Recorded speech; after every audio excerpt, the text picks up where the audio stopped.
மாணவ நண்பர்கள் அனைவருக்கும் வணக்கம். நான் உங்கள் பொன்வேல் பாண்டியன், நடப்பு நிகழ்வுகள் ஆசிரியர். இன்றைய தினம் பிப்ரவரி மாதம் 9ஆம் தேதி மற்றும் 10ஆம் தேதிக்குரிய நடப்பு நிகழ்வுகளை டிஎன்பிஎஸ்சியோட புதிய பாடத்திட்டத்தின்படி பல்வேறு தலைப்புகளை வழக்கம் போல சிறப்பான முறையில் நம்ம கொடுக்க போறோம். சரிங்களா? அதன் கடைசியாக தினம் ஒரு திட்டம், அதே மாதிரி நிறைய கேள்விகளும் நம்ம கேட்க போறோம். சரி, நடந்து முடிஞ்ச அந்த குரூப் 2A அந்த மெயின்ஸ் தேர்வு உங்களுக்கு தெரிஞ்சுக்கணும்னு நினைக்கிறேன். நடப்பு நிகழ்வுகளுக்கும் திட்டங்களுக்கும் மத்திய அரசு மாநில அரசு திட்டங்களுக்கும் நிறைய முக்கியத்துவம் கொடுத்து அதிகப்படியான கேள்விகள் கேட்டுக்கிறாங்க. சரியா? அதனால வழக்கம் போல நடப்பு நிகழ்வுகளுக்கு டிஎன்பிஎஸ்சில நம்ம கரண்ட் அஃபேர்ஸ் அப்படிங்கிற டாபிக் இல்லை அப்படின்னு நினைச்சு அசால்ட்டா விடாம வழக்கம் போல நீங்க கரண்ட் அஃபேர்ஸுக்கு எவ்வளவு முக்கியத்துவம் கொடுப்பீங்களோ அதே மாதிரி இனி வரும் தேர்வுகளையும் கொடுங்க. அதுக்கு ஒரு நல்ல உதாரணம் தான் நேற்றைய தினம் நடந்த இந்த குரூப் டி மெயின்ஸ் தேர்வில் கேட்கப்பட்ட கேள்விகள். ஆரம்பிக்கலாமா? இன்றைய தினத்திற்கான நடப்பு நிகழ்வுகள் பிப்ரவரி மாதம் 9ஆம் தேதி மற்றும் 10ஆம் தேதிக்கு சேர்த்து ஆரம்பிக்கலாம். இன்றைய தினத்திற்கான முதல் பாயிண்ட் பாருங்க. தமிழக செய்திகள்ல திருச்சி பறவைகள் பூங்கா, சரியா, ரீசெண்டா செய்தியில வந்திருக்கு பாருங்க. திருச்சி மாவட்டம் ஐயாளம்மன் படித்துறையில் திருச்சி பறவைகள் பூங்கா திறக்கப்பட்டுள்ளது. சரியா, ரீசனா பார்த்தீங்கன்னா புதுசா ஒரு பறவைகள் பூங்கா திறந்திருக்கிறாங்க. ஓகேவா? அது திறக்கப்பட்டுள்ள மாவட்டம் எதுன்னு பார்த்தீங்கன்னா திருச்சி. சரியா? தற்போதைய துணை முதல்வர் உதயநிதி ஸ்டாலின் அவர்கள் பார்த்தீங்கன்னா இதை வந்து திறந்து வச்சாங்க. இந்த பூங்காவானது நமக்கு நாமே திட்டத்தின் கீழ் சுற்றுலா பயணிகளை கவரும் வகையில் ரூபாய் 18.6 கோடி மதிப்பீட்டில் அமைக்கப்பட்டுள்ளது. எந்த திட்டத்தின் கீழ்? அதுதான் இதுல முக்கியமானது, நமக்கு நாமே திட்டம். 1997-98 பட்ஜெட்டின் போது தமிழ்நாடு அரசினால் அப்போதைய முதல்வர் மு கருணாநிதி அவர்கள் இருக்கும்போது இந்த நமக்கு நாமே திட்டம் 97-98 பட்ஜெட்ல அறிவிக்கப்பட்டது. சரிங்களா? இந்த திட்டத்தின் கீழ் சமீபத்தில் திறக்கப்பட்டுள்ள பறவைகள் சரணாலயம் எங்க அமைந்துள்ளது? திருச்சி மாவட்டம் ஐயாளம்மன் படித்துறை. ரொம்ப ரொம்ப முக்கியமானது, கவனம் பாருங்க. அது கூட சேர்த்து இந்த நமக்கு நாமே திட்டத்தையும் நீங்க கொஞ்சம் பாருங்க. நம்ம ஏற்கனவே நம்ம பார்த்துட்டோம், உங்களுக்கு ஞாபகம் இருக்குன்னு நினைக்கிறேன். தினம் ஒரு திட்டத்துல நம்ம ஆல்ரெடி பார்த்ததுதான் நமக்கு நாமே திட்டம். சரியா? அடுத்ததாக சர்வதேச போட்டிகளில் வெற்றி பெற்றவர்களுக்கு பரிசு. என்னடா ஸ்போர்ட்ஸ் நியூஸ் வந்து இங்க வந்திருக்கு அப்படின்னு நினைக்க வேண்டாம், ரொம்ப ரொம்ப முக்கியமானது. ஏன்னா அந்த குரூப் டி அந்த மெயின்ஸ் தேர்வுல கூட ஒரு 4 பேர் விளையாட்டுத்துறையின் தொடர்புடைய நம்ம பிரக்னானந்தா, சரியா, பிரக்னானந்தாவோட அக்கா ஆர் வைஷாலி அவங்க முதற்கொண்டு குரூப் டி மெயின்ஸ் எக்ஸாம்ல ஒரு விளையாட்டு செய்தின்னு கூட பார்க்காம அழகா கேட்டு வச்சுக்கிறாங்க. நம்ம அதெல்லாம் சில விளையாட்டு செய்தி இல்லையே அப்படின்னு நினைக்க வேண்டாம், இப்படிதான் கேள்வி வரும், கவனமா இருங்க. சரிங்களா? பாருங்க, 2 தமிழக வீரர்களுக்கு ரூபாய் 25 லட்சம் பரிசு வழங்கியுள்ளது தமிழ்நாடு அரசு. அந்த 2 நபர்கள் யாரு, எந்த விளையாட்டில் அவங்க ஃபேமஸ் அப்படிங்கறத நம்ம பார்க்க போறோம். பாருங்க, கமலினி. சரிங்களா? கமலினி அவர்கள் மலேசியாவில் நடைபெற்ற 19 வயதிற்கு உட்பட்டோருக்கான மகளிர் T20 அணியில் இடம்பெற்றவர். உங்களுக்கு தெரிஞ்சிருக்கும்னு நினைக்கிறேன். நம்ம மலேசியாவில் 19 வயதிற்குட்பட்டோருக்கான மகளிருக்கான 2020 உலகக்கோப்பை போட்டி நடைபெற்றது. அதில் தென்னாப்பிரிக்க அணியை வீழ்த்தி இந்திய அணி பார்த்தீங்கன்னா 2வது முறையாக சாம்பியன், உலக சாம்பியன் பட்டத்தை வென்றது. அந்த அணியில் இடம்பெற்றிருந்தவர் கமலினி அவர்கள். அவர்களுக்கு தமிழ்நாடு அரசு ஊக்கப்படுத்துற மாதிரி ரூபாய் 25 லட்சத்தை பரிசாக அறிவிச்சிருக்கிறாங்க. இன்னொரு நபர் யாருன்னு சொல்லி பாருங்க, வி சுப்பிரமணி. அவர் யார் அப்படின்னு பார்த்தீங்கன்னா டெல்லியில் நடைபெற்ற 1வது கோகோ உலகக்கோப்பை போட்டியில் இந்திய அணியில் இடம்பெற்றிருந்தவர். உங்களுக்கு தெரிஞ்சிருக்கும், இந்த உலகக்கோப்பை கோகோ போட்டியானது முதல் முறையாக இந்தியா நடத்தினாங்க, டெல்லியில் நடைபெற்றது. சரி, அது முதல் உலகக்கோப்பை போட்டி. அந்த போட்டியில இந்திய அணிகள் சாம்பியன் பட்டத்தை வென்றது. இதுல ஆடவர் அணியில் இடம்பெற்றிருந்தவர் தான் இந்த வி சுப்பிரமணியம் அவர்கள். அநேகமா வரும் தேர்தல்ல இந்த 2 நபர்களை பத்தி கேட்கலாம். ஏன்னா 2 பேருக்குமே தமிழ்நாடு அரசு பரிசு தொகை கூப்பிட்டு வச்சு கொடுத்துக்கிறாங்க. அதனால கண்டிப்பா கேள்வி கேட்க வாய்ப்புகள் இருக்கு, மறந்துடாதீங்க. ஓகேவா? அடுத்து போலாமா? அடுத்த செய்தி பாருங்க. வழக்கம் போல எப்பவுமே நீங்க தெரிஞ்சிருக்க வேண்டிய ஏரியான்னு சொல்லுவேன், ஒரு முக்கியமான ஒரு ஏரியா பாருங்க, செம்மொழி மத்திய தமிழாய்வு நிறுவனம். சரி, தமிழாய்வு நிறுவனம். ஓகேவா? பாருங்க, செம்மொழி தமிழாய்வு மத்திய நிறுவனம் அல்லது செம்மொழி தமிழ் உயராய்வு மையம், central institute of classical Tamil சொல்லுவாங்க, என்பது தமிழ் மொழியின் வளர்ச்சிக்காக இந்திய கல்வி அமைச்சகத்தின் கீழ், சரி, மினிஸ்ட்ரி ஆஃப் எஜுகேஷன், அதற்கு கீழ் அமைக்கப்பட்ட ஒரு ஆய்வு நிறுவனம் ஆகும். சரிங்களா? இதோட பேக்ரவுண்ட் என்னன்னு சொல்லி பார்த்தோம்னா, இந்திய அரசினால் தமிழ் செம்மொழியாக அறிவிக்கப்பட்ட பிறகு, எப்ப அறிவிச்சாங்கன்னா 2004ஆம் ஆண்டு அறிவிக்கப்பட்டது. தமிழ் செம்மொழி தினம் அக்டோபர் மாதம் 12ஆம் தேதி. சரியா? மறந்துடாதே. ஓகேவா? அந்த தமிழ் மொழி செம்மொழியாக அறிவிக்கப்பட்ட பின்பு மார்ச் 2006 முதல் மே 18, 2008 வரை கர்நாடகா மாநிலம் மைசூரில் உள்ள இந்திய மொழிகளின் நடுவண் நிறுவனத்தில், மத்திய நிறுவனத்தில் செம்மொழி தமிழ் உயராய்வு மையம் செயல்பட்டு வந்தது. ஞாபகம் வச்சுக்கணுமா? எப்பவுமே செம்மொழி அந்தஸ்து கொடுத்தாங்கன்னா அந்த மொழிக்கான ஒரு ஆய்வு மையம் மத்திய அரசால் அமைக்கப்படும். அந்த வகையில தமிழ் மொழி தொடர்பான அந்த ஆய்வு மையம் அமைக்கப்பட்ட இடம் எங்குமா? மைசூர். மைசூர்ல 2006 முதல் 8 வரை செயல்பட்டு வந்தது. அதற்கு பிறகு அந்த ஆய்வு நிறுவனமானது 2008 மே 19 முதல் சென்னை பெரும்பாக்கத்தில் இயங்கி வருகிறது. ரொம்ப ரொம்ப முக்கியமானது. தற்போது தமிழ்நாட்டுல எந்த இடத்துலமா? சென்னை பெரும்பாக்கத்தில் தான் இந்த செம்மொழி தமிழ் ஆய்வு மத்திய நிறுவனம் செயல்பட்டு வருகிறது. எப்போ இடமாற்றம் செய்யப்பட்டது? 2018ஆம் ஆண்டு. ஓகேவா? சரி, இந்த நிறுவனத்தின் தலைவராக எப்பவுமே யார் தான் இருப்பாங்க அப்படின்னா அப்போதைய தமிழ்நாடு முதல்வர். அந்த வகையில தற்போது செம்மொழி தமிழாய்வு மத்திய நிறுவனத்தின் தலைவர் யாரு? மு.க. ஸ்டாலின் அவர்கள். சரியா? அதே மாதிரி துணைத் தலைவராக தற்போது இருப்பவர் டாக்டர் சுதா சேஷையன். சரியா? சுதா சேஷையன் ரொம்ப ரொம்ப ஒரு முக்கியமான நபர், கவனமா இருங்க. ஓகேவா? சரி, அடுத்து பாருங்க. தொடர்ந்து அதே செய்தி, தமிழ்நாடு செய்திகள்ல நாட்டிலேயே சிறந்த செயலி. சரியா? இந்தியாவில பார்த்தீங்கன்னா சிறந்த மொபைல் செயலி அப்படிங்கிற ஒரு விருது கொடுத்திருக்கிறாங்க. என்ன காரணம், அதுக்கு பேக்ரவுண்ட் என்ன அப்படிங்கிறத நம்ம பார்க்கலாம். பாருங்க, தமிழ்நாடு காவல்துறையின் ஸ்மார்ட் காவலர் செயலி. சரியா? எப்ப அறிமுகப்படுத்தப்பட்டதுன்னா 2022ஆம் ஆண்டு. சரி, அப்போது டிஜிபி ஆக இருந்த சைலேந்திர பாபு அவர்கள், சரி சைலேந்திர பாபு அவர்கள் தமிழ்நாடோட டிஜிபியா இருக்கும் போதுதான் 2022ஆம் ஆண்டு இந்த மொபைல் செயலி அறிமுகப்படுத்தப்பட்டது. என்ன மொபைல் செயலிமா? ஸ்மார்ட் காவலர் மொபைல் செயலி. சரிங்களா? நாட்டிலேயே சிறந்ததாக தேர்வு செய்யப்பட்டுள்ளது. இதற்காக தேசிய குற்ற ஆவண காப்பக NCRB, நேஷனல் கிரைம் ரெக்கார்ட் பியூரோன்னு சொல்லுவாங்க, அந்த NCRB அந்த டிராஃபி கோப்பை வழங்கப்பட்டுள்ளது. இந்த ஸ்மார்ட் காவலர் செயலி என்பது டிஜிட்டல் தொழில்நுட்பத்தின் மூலம் காவல் பணியை மேம்படுத்த தமிழ்நாடு காவல்துறையால் உருவாக்கப்பட்ட மின்னணு ரோந்து அமைப்பு. சரிங்களா? எந்த வருஷம்? 2022. அதன் முதன்மை நோக்கம் ஃபீல்ட் ரோந்து நடவடிக்கைகளை ஒழுங்குபடுத்துவது, அந்த காவலர்களை கண்காணிப்பது. எந்த மொபைல் செயலிலுமா? ஸ்மார்ட் காவலர் செயலி, மறந்துடாதீங்க. ஓகேவா? சரி, 68வது அகில இந்திய காவல் பணி கூட்டம் ஜார்க்கண்ட் மாநிலம் ராஞ்சியில் ஜனவரி 10, அதாவது இன்றைய தினத்துல நடைபெற உள்ளது. என்னமா? 68வது அகில இந்திய காவல் பணி கூட்டம் நடைபெற உள்ள இடம் ராஞ்சி. இந்த நிகழ்வின் போதுதான் இந்த விருது, இந்த பரிசு தமிழ்நாடு காவல்துறைக்கு வழங்கப்படும். அதற்கு முன்னோட்டமாக முன்பே இந்த மொபைல் செயலி தேர்ந்தெடுத்திருக்கிறாங்க. மறக்க கூடாது. என்ன மொபைல் செயலிமா? ஸ்மார்ட் காவலர் செயலி 2022ல தமிழ்நாடு அரசினால் தொடங்கப்பட்டது. ஓகேவா? அதே மாதிரி வீட்டுல போய் பார்த்துக்கோங்க. இது நம்ம ஏற்கனவே பார்த்தது காவலன். சரியா? காவலன் SOS அறிமுகப்படுத்தப்பட்ட ஆண்டு 2018. சரியா? இதுவும் முக்கியமானது, கவனமா இருங்க. இது பெண்கள் பாதுகாப்பிற்காக உருவாக்கப்பட்ட முக்கியமான ஒரு மொபைல் செயலி, கவனமா இருங்க. சரிங்களா? ஸ்மார்ட் காவலர் மறக்க கூடாது, காவலன் SOS மறந்துடாதீங்க. சரிங்களா? அடுத்து போலாமா? அடுத்ததாக அம்மா மருந்தகம். சரியா? இது செய்தியில வந்திருந்தது. இந்த அம்மா மருந்தகம் அப்படிங்கிறது பாருங்க, 2014ஆம் ஆண்டு. அப்ப யாரு தமிழ்நாட்டின் முதல்வர்? ஜெயலலிதா அவர்கள். சரியா? 2014ஆம் ஆண்டு தமிழக அரசால் சரிங்களா தொடங்கப்பட்டது. அந்த டைம்ல தமிழ்நாட்டின் முதல்வராக இருந்தவர் ஜெயலலிதா அம்மையார் அவர்கள். சரிங்களா? அதே மாதிரி மக்கள் மருந்தகம் 2024-25 பட்ஜெட்டில் தமிழக அரசால் அறிவிக்கப்பட்டது. அதே மாதிரி மத்திய அரசானது PMBJP, அதுக்கு என்ன மாதிரி ஆக்கும்? பிரதான் மந்திரி பாரதிய ஜன் ஔஷாதி பரியோஜனா. பிரதான் மந்திரி பாரதிய ஜன் ஔஷாதி பரியோஜனா அப்படிங்கிற பேர்ல மத்திய அரசினால் தொடங்கப்பட்டுள்ள ஒரு மக்கள் மருந்தகம். மொத்தத்துல அம்மா மருந்தகம், மக்கள் மருந்தகம், PMBJP அப்படின்னு சொல்ற மக்கள் மருந்தகம். இந்த மூன்றுமே என்னதுமா? குறைந்த விலையில் ஏழை மக்களுக்கு மருந்து பொருட்களை விற்பனை செய்யும் திட்டங்கள். சரிங்களா? ரீசனை பார்த்தீங்கன்னா ADMKவோட தலைவர், சரிங்களா, எதிர்கட்சி தலைவர் எடப்பாடி பழனிசாமி அவர்கள் என்ன சொல்லியிருந்தாங்க அப்படின்னா, தமிழ்நாடு அரசு பார்த்தீங்கன்னா இந்த மக்கள் மருந்தகம் அப்படிங்கிறத அறிவிச்சிருக்கிறாங்க. அது என்ன முறைப்படி செயல்படுத்தல. சரிங்களா? ஏற்கனவே தமிழ்நாடு பார்த்தீங்கன்னா நிதி பற்றாக்குறையில் இருக்கிறாங்க. அப்படி இருக்கும்போது ஏற்கனவே இருக்கிற அம்மா மருந்தகத்தை நீங்க அப்படியே நீங்க கண்டினியூ பண்ணுங்க. புதுசா எதுக்கு இந்த மக்கள் மருந்தகம்? இது கூடுதல் செலவு தானே அப்படிங்கிற மாதிரி சொல்லியிருந்தாங்க. அதனாலதான் இது செய்தியில் வந்தது. அதோட சேர்த்து மத்திய அரசின் அந்த மக்கள் மருந்தகத்தையும் நம்ம சேர்த்து சொல்லியிருக்கோம். சரிங்களா? ரொம்ப ரொம்ப முக்கியமானதுமா இந்த மூன்றுமே. அடுத்து கையெழுத்து கையொப்பம். இது பார்த்தீங்கன்னா செய்தித்தாள்ல எடிட்டோரியல் பேஜ்ல போட்டிருந்தாங்க. சரி, உங்களுக்கு தேவைப்பட்டா நீங்க யூஸ் பண்ணிக்கோங்க. சரிங்களா? பாருங்க, கையெழுத்து கையொப்பம் ரெண்டுக்கும் என்ன வித்தியாசம் அப்படின்னா பாருங்க, கையெழுத்து ஹேண்ட் ரைட்டிங், நம்ம கையால எழுதுற அந்த ஹேண்ட் ரைட்டிங் குறிக்கும்.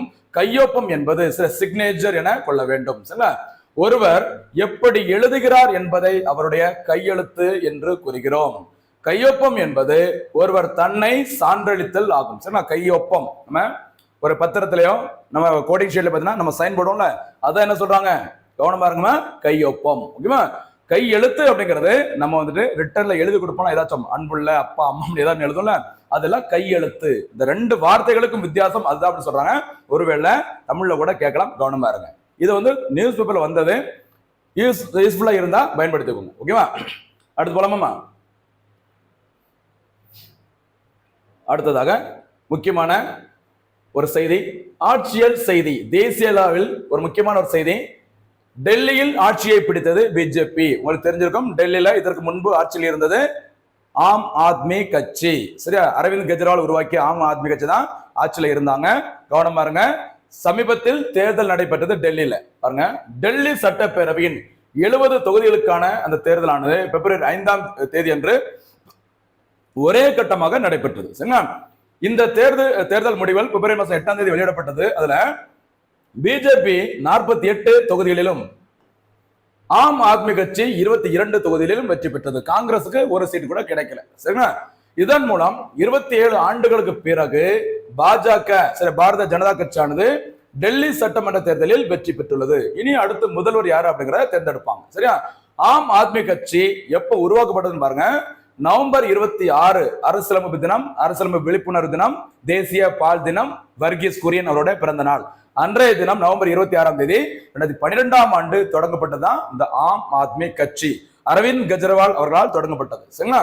இந்த கட்சியின் சின்னம் உங்களுக்கு தெரிஞ்சிருக்கும், துடைப்பம். சரி, தொடப்பக்கட்டை அப்படின்னு நினைச்சுக்கோங்க. இந்த கட்சியின் சின்னம் ஆம் ஆத்மி கட்சி.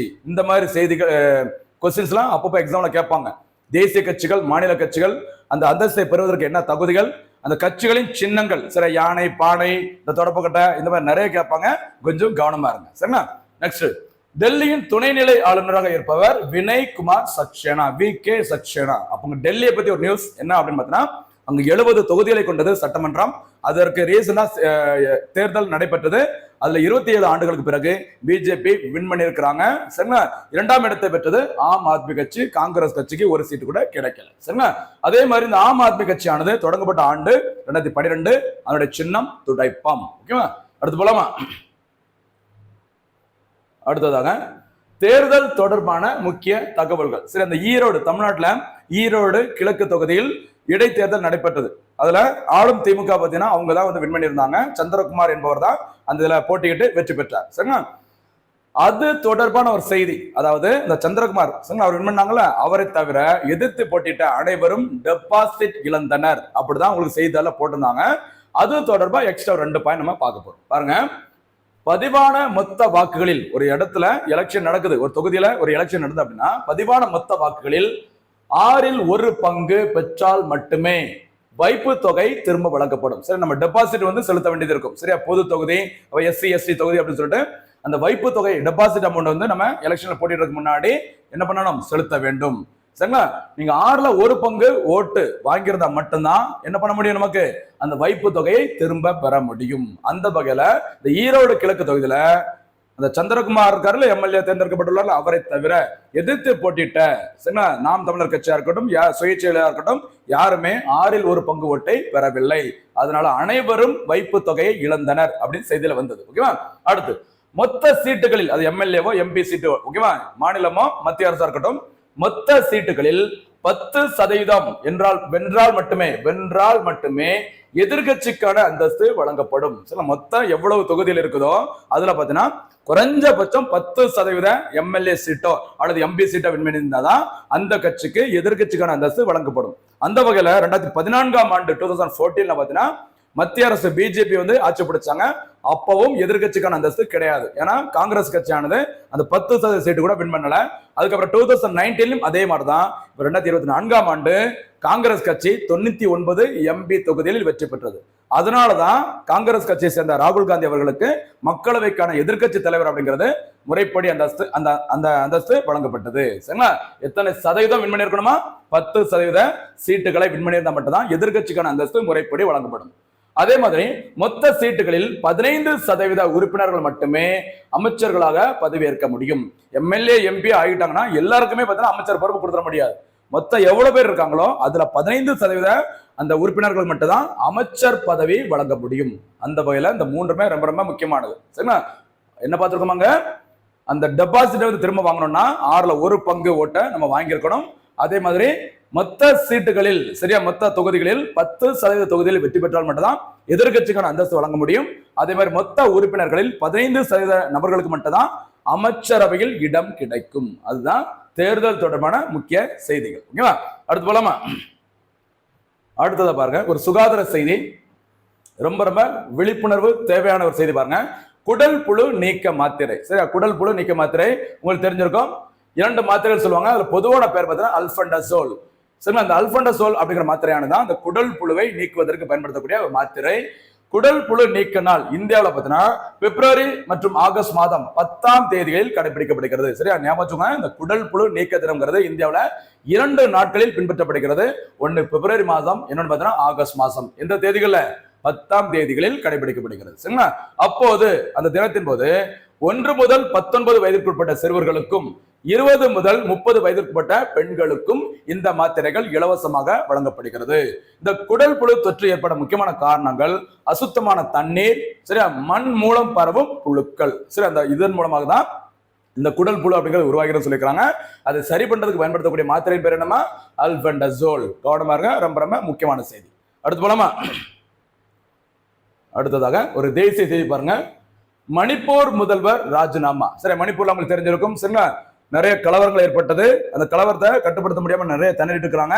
ரீசெண்டா அந்த மாநிலத்தின் முதல்வராக இருக்கிற ஒரு நபர் ராஜினாமா செஞ்சிருக்கிறாங்க. அது யாரு, யார்கிட்ட ராஜினாமா கடிதத்தை கொடுத்தாங்க, என்ன பிரச்சனை, அதான் நம்ம இப்போ பார்க்க போறோம்.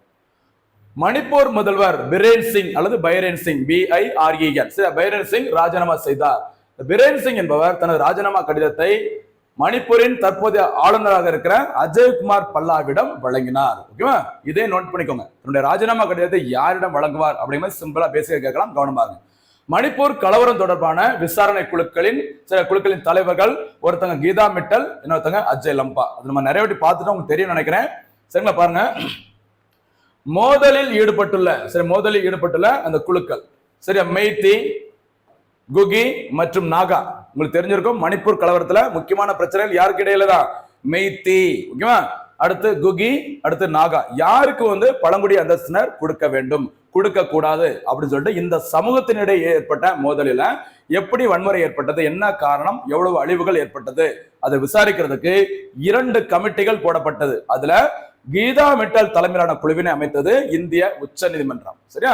மத்திய அரசினால் அமைக்கப்பட்ட குழுவின் தலைவர் அஜய் லம்பா. ரொம்ப ரொம்ப முக்கியமானது, கவனமா இருங்க. சரியா? அந்த மோதலில் ஈடுபட்ட அந்த குழுக்கள் மெய்தி, குகி, நாகா, கீதா மிட்டல், அஜய் லம்பா கமிட்டி. அதே மறந்துடாதீங்க, சமீபத்தில் ராஜினாமா அறிவித்தவர் பிரேன் சிங், அந்த மாநிலத்தின் ஆளுநராக இருப்பவர் அஜய் குமார். ரொம்ப ரொம்ப முக்கியமானது. எல்லா மாநிலங்களும் முக்கியம், ஆனா எந்த மாநிலம் அடிக்கடி செய்திகளே வருதோ அங்க போக்கஸ் பண்ணுங்க, அதுலதான் எக்ஸாம்ல கேட்பாங்க. சரிங்களா? அடுத்து போலாமா?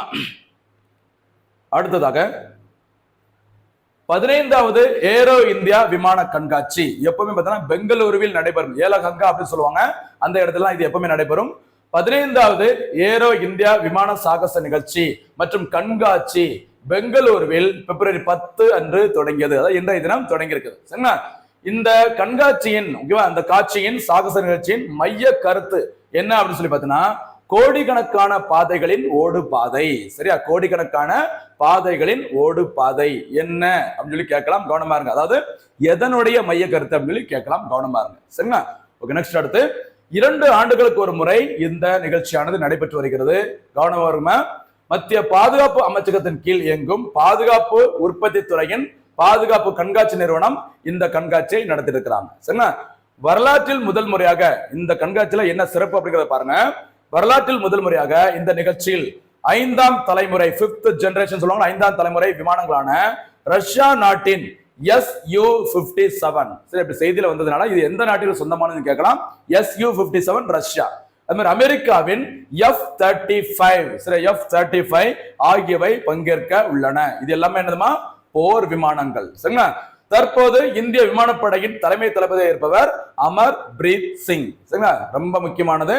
15வது ஏரோ இந்திய விமான கண்காட்சி மற்றும் சாகச நிகழ்ச்சிகள் நடைபெற உள்ள இடம் எங்கம்மா? பெங்களூர்ல. 2 ஆண்டுகளுக்கு ஒரு முறை நடைபெறும். ரொம்ப முக்கியமான விஷயம், கவனமா இருக்கும். ஓகேவா? அடுத்து போலாமா? அடுத்ததாக ஒரு பொருளாதார செய்திகள் பாருங்கம்மா. இந்தியன் ஓவர்சீஸ் பேங்க் இன்றைய செய்தித்தாள்கள்ல ஃபர்ஸ்ட் பேஜ்ல பார்த்தீங்கன்னா விளம்பரப்படுத்தியிருந்தாங்க. எந்த வங்கியை பத்தி? Indian Overseas bank. காரணம், அந்த வங்கி உருவாக்கப்பட்ட நாள் இன்றைய பிப்ரவரி 10ஆம் தேதி. பாருங்கம்மா, நிறுவப்பட்டது ஐஓபி உருவாக்கப்பட்டது பிப்ரவரி 10, 1937. சுதந்திரத்திற்கு முன்னாடியே உருவாக்கப்பட்ட வங்கிகள் அந்த மாதிரி லிஸ்ட்ல கேட்பாங்க, கவனமா இருக்கு. 1937ல உருவாக்கி இருக்கிறாங்க. இதை யாரு உருவாக்கியது?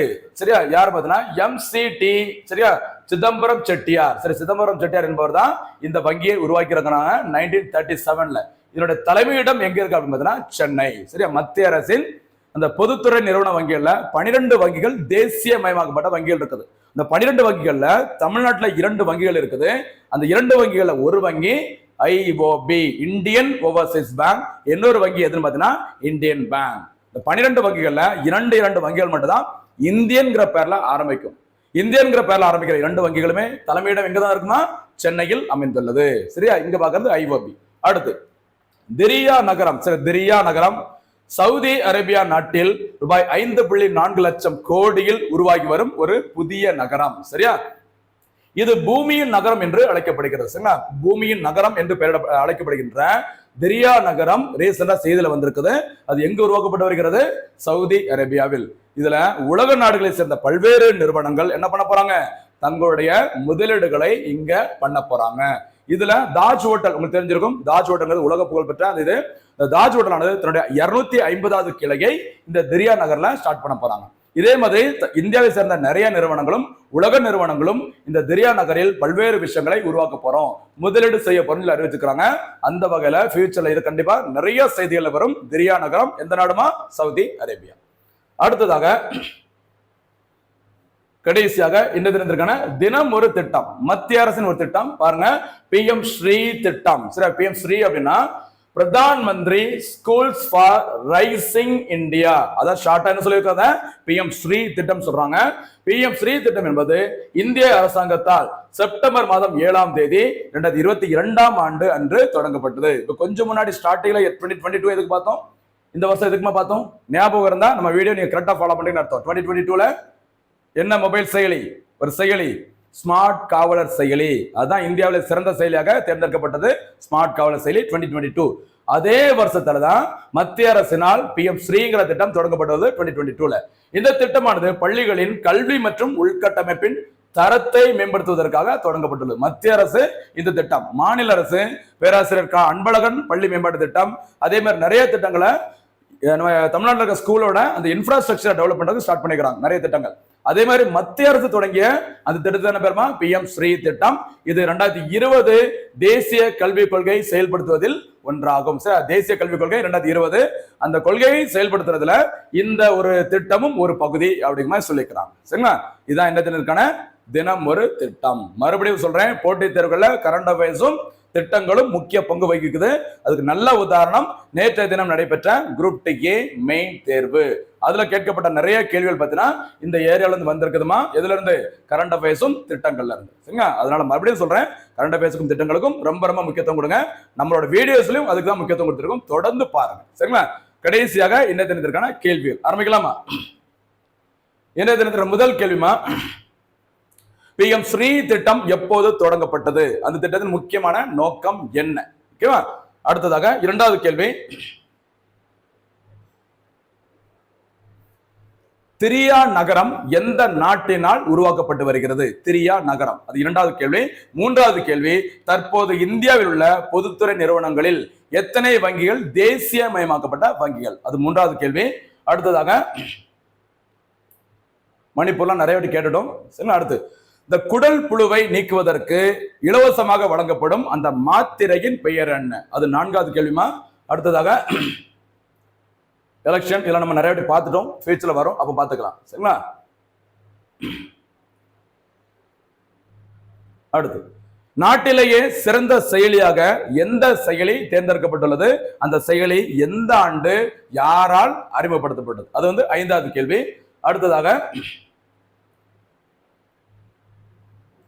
திருச்சி பறவைகள் பூங்கா சமீபத்தில் திறக்கப்பட்டது, இது எந்த திட்டத்தின் கீழ் திறக்கப்பட்டுள்ளது? இதான் இந்த தினத்திற்கான கடைசி மற்றும் ஆறாவது கேள்வி. எல்லா கேள்விகளுக்கும் சிறப்பான முறையில வழக்கம் போல பதில் சொல்லுங்க. சீக்கிரமா நம்ம போட்டித் தேர்வுகளில் வெற்றி பெற்று ஒரு சாதனையை படைக்கலாம். மீண்டும் சந்திக்கலாம். நன்றி, வணக்கம்.